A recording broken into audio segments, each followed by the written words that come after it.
Today's topic, stimming. I am beautiful, no matter what they say.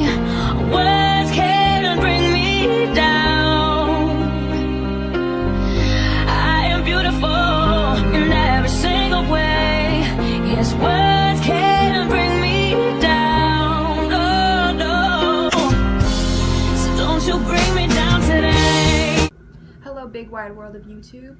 Welcome back to Living Life with Autism. I'm Ryan, and today's video is one of the informational videos that I explained in my very first video. In these types of videos, I will be explaining a single factor, trait, or occurrence that happens when someone is on the spectrum. And as I said in the beginning and in the title, today's is stimming. Stimming is not only a part of the criteria in diagnosing autism, but is also a coping mechanism for those who are on the spectrum. As I make more videos, I will be saying this a lot more because that's how important it is, but every single case of ASD or autism spectrum disorder is different, and that means we deal with things in different ways, and stimming is just one of those ways that we are all different. People on the spectrum stim when they usually are trying to decrease sensory overload, calm themselves down, express emotions they do not know how to express when they are getting used to a new environment, and finally reducing anxiety. Stimming is not a bad thing, nor is it a problem. It only becomes a problem if stimming interferes with your ability to learn, or if your stimming action hurts you or other people. Stimming actions in someone on the spectrum might include rocking, flapping your hands, repeating words or phrases multiple times, pacing, bouncing, jumping, rearranging objects, rubbing and or scratching of the skin. For me, pacing is my main stim action, but my stim action changes depending on the situation I am in, or the emotions I feel, or the places where I am. Stimming for me personally decreases my stimulation overload, my anxiety, and it overall calms me down after a very hard day.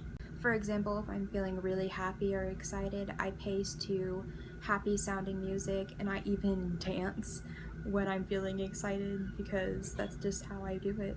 But if I'm feeling very stressed or upset, my stim action changes to me using the palm of my hand to rub up and down on my thigh, because usually what happens when I'm upset and I'm crying, and it just seems like it calms me down to just like rock back and forth and rub my legs with the palms of my hands. Stimming can be a very hard thing to control, especially if you have very strong emotions. So here are some tips to help you manage your stimming. Tip 1.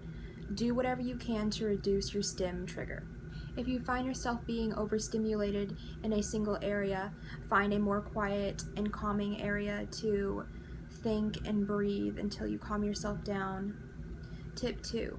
Teach yourself an alternate stim action.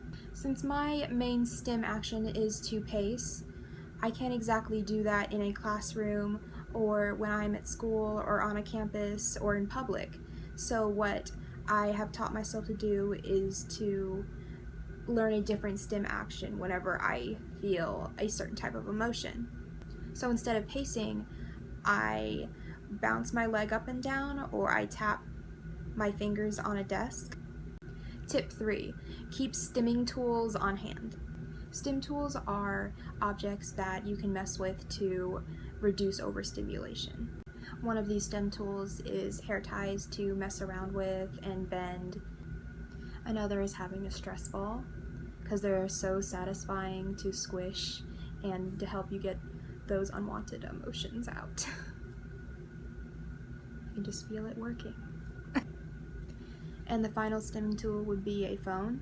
You could play a game, you can listen to music, or if you have a case with different textures on it, you could simply just mess with the case until you feel the stimulation starting to dissipate. Tip 4. Make a stimming playlist. Earlier I explained that I stim to express built-up emotions, so what I have done for myself is make emotion-style playlists. My positive emotion playlist usually consists of dance music, pop music, basically any music that has like a really good beat and I can dance to. Like Lady Gaga, the Chainsmokers, Clean Bandit, any of those pop artists. The playlist I have to deal with my more negative emotions are usually piano based, and they have to be really slow sounding, and also a lot of things from Grey's Anatomy. And the final tip is to not be ashamed that you stim. Stimming is a natural coping mechanism for those of us who are on the spectrum. It helps us express difficult emotions that we otherwise do not know how to express.